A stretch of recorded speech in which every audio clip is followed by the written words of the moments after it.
Hey, what is up guys? I'm back on a beautiful weekend looking for watches in central London because why not, eh? But before we get into it, I've seen that 97% of you watching aren't subscribed, so if you like this content and want to support the channel, do me a favor and hit that subscribe button and bell icon. It'll really go a long way to growing the channel. But without further ado, let's get into some watches.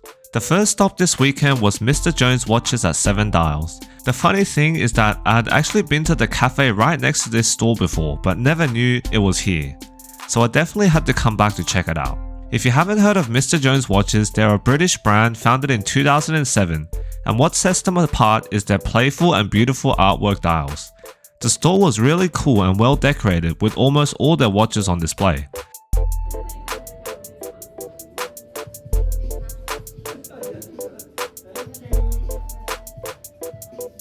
I particularly like this model, Enjoy the Ride, with an automatic movement. Just look at that second-hand Ferris wheel disc spin.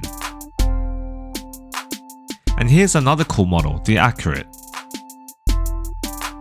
In the store, they also had a London special edition watch, Tales of London, with an awesome artwork of London's icons. At the back of the store, there was a section with different variants of the watches for you to browse.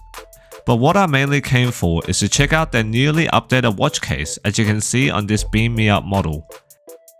This particular model is 38mm and quartz powered, with the piggy representing the hours hand and the UFO beam representing the minutes hand. It's always fun working out how to tell the time on these watches. As for the case, I actually really liked it, and it kinda reminded me of the horn lug case of vintage Seiko 5s like the SNXZ 79J.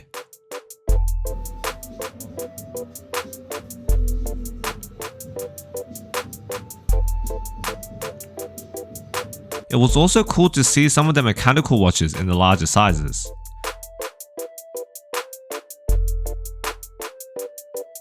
Overall, it was an awesome experience at Mr. Jones Watches, and the sales assistants were really knowledgeable and friendly, so definitely check them out if you're in the area next time.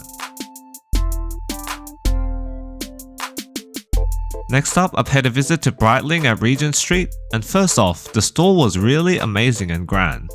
I came to see the newly refreshed Breitling Superocean Heritage line, starting with the Kelly Slater Special Edition in 40mm for the first time ever. An all-new slimmed down 11.7mm thick case, refined handset and Hawaiian foliage embossed style. In hand, I thought this refreshed model was actually really nice, and the 40mm size was the perfect Goldilocks size for my 6.5-inch wrist.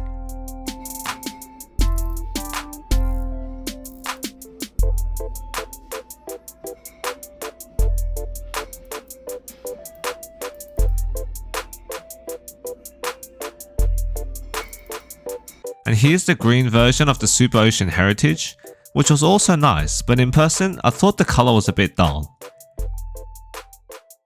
Each model is also available with the color matched rubber strap, and Breitling's rubber strap are some of the best in the business.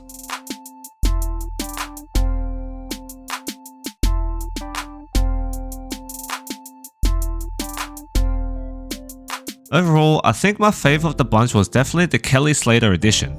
It just has an awesome shade of royal blue and the right amount of pizzazz on the dial. Next, I hopped over to the Tissot store in Covent Garden to check out the new Tissot SRV, and wow, I really didn't like it at all. For a quartz watch model, the design and aesthetic looked really cheap and honestly reminded me of a fashion watch. While I was in store, I also took the opportunity to check out the Telemeter 1923 42mm mechanical chronograph. I thought it was a really neat watch with a vintage inspired aesthetic, amazing integrated subdials and blued hands. But I think sadly the 42mm was a bit too much for my wrist to pull off.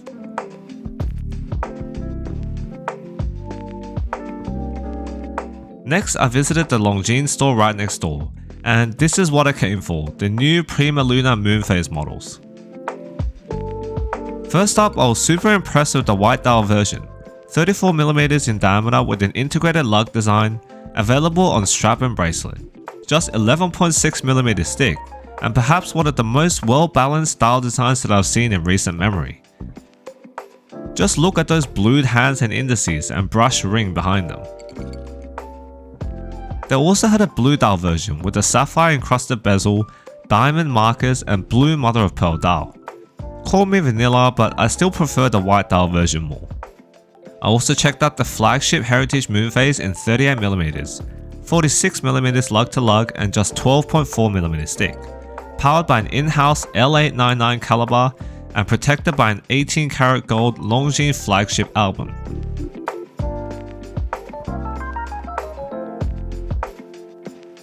This was definitely one beautifully crafted watch, and the 38mm size was perfect on my wrist, but I don't know, something about this watch kinda fell flat for me.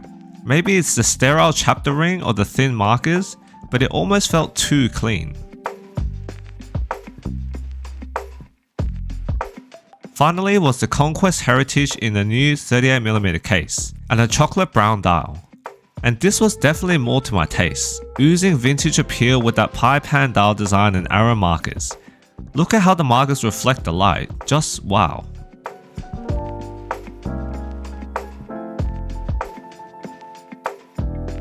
I thought the bracelet was one of the highlights on this model, and overall, Longines has been killing it in the bracelet game.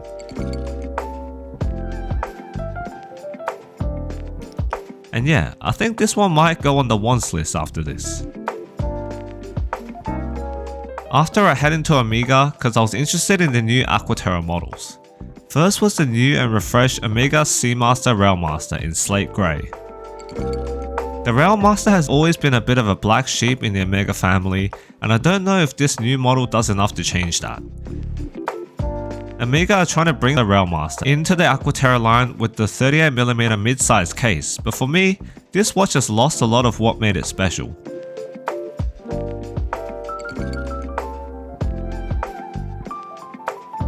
I definitely preferred the 1957 Trilogy model if anything.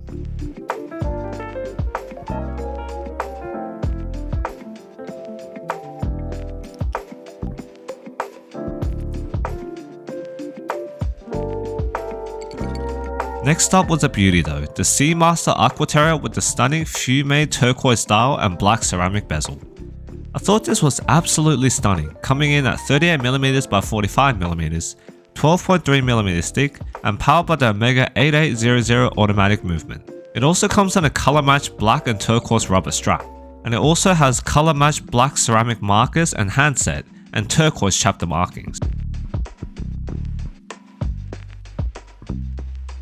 And yeah, I just love the details on this watch. It looks so sporty and I couldn't put it down.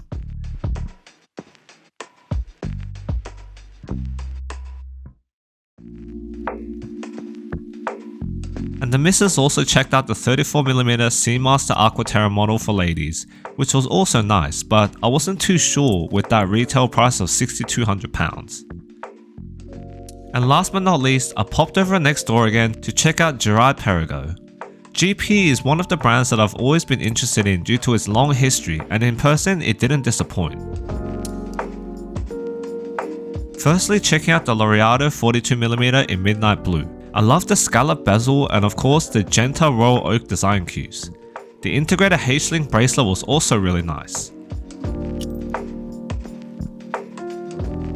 The 42mm model is only 10.6mm stick, and powered by the in-house GP01800 automatic movement with 54 hours of power reserve. On wrist, the watch wore quite well, albeit a bit big at 42mm. For less than 1/5 of the price of a Nautilus or Royal Oak, I thought the Laureato definitely held its own.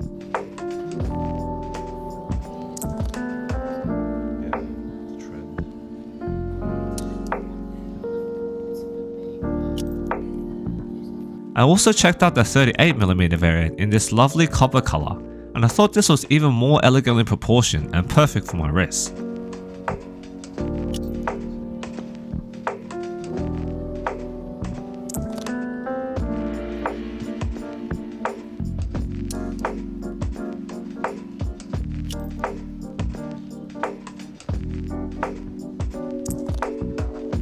But that was it for my watch browsing adventure in central London. I hope you guys enjoyed it. Make sure to like, comment and subscribe, and as always, I'll catch you again next time.